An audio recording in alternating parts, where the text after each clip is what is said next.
Mount Arayat, and what inside there mountain lot of water, and there's a lot of waterfalls there and a good spring.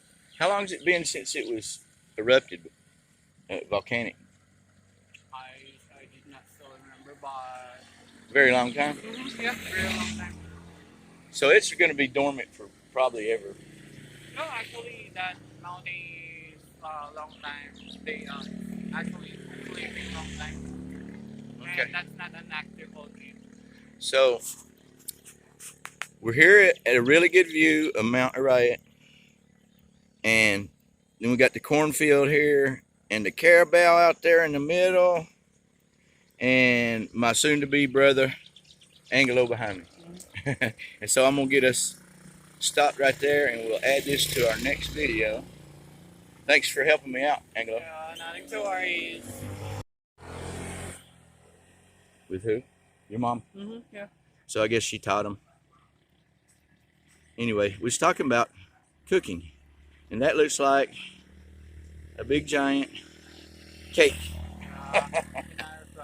But Mount Arayat again, out here at another farm, a better view, and really, the farmers work all day hard till it gets hot, I guess, right?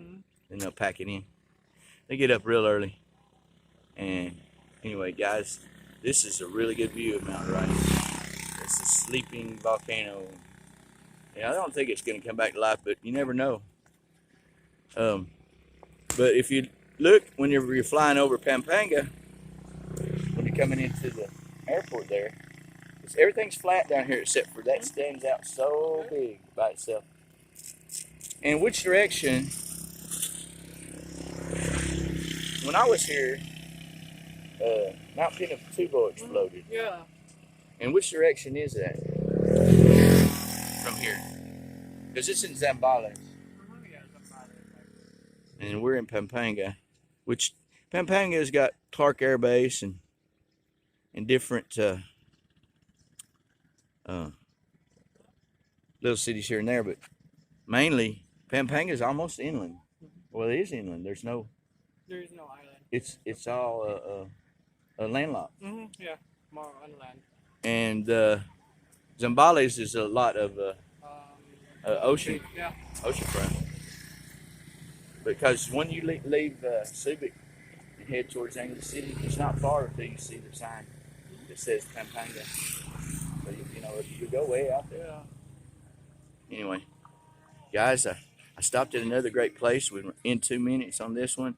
Please like, subscribe, and join the channel and join the good times with Breaking Traditions and Betty in the Philippines adventures.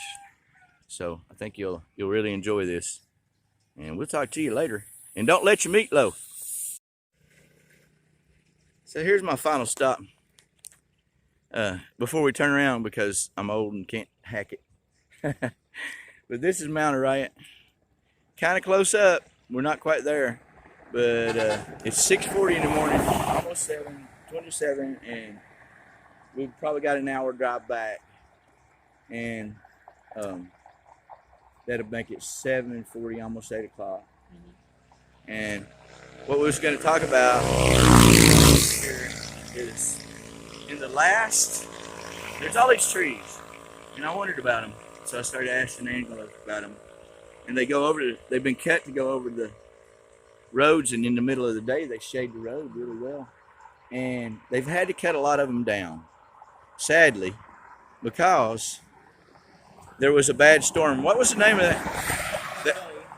Ondoy, and there's a two storm. Yeah. Ondoy and Yolanda. Ondoy and Yolanda were very strong, and so they decided they needed to cut some of the trees that were weaker down. And they lost hundreds of years of trees. And this goes on and on and on forever. I mean, you know, very, very many miles both ways, I'd say.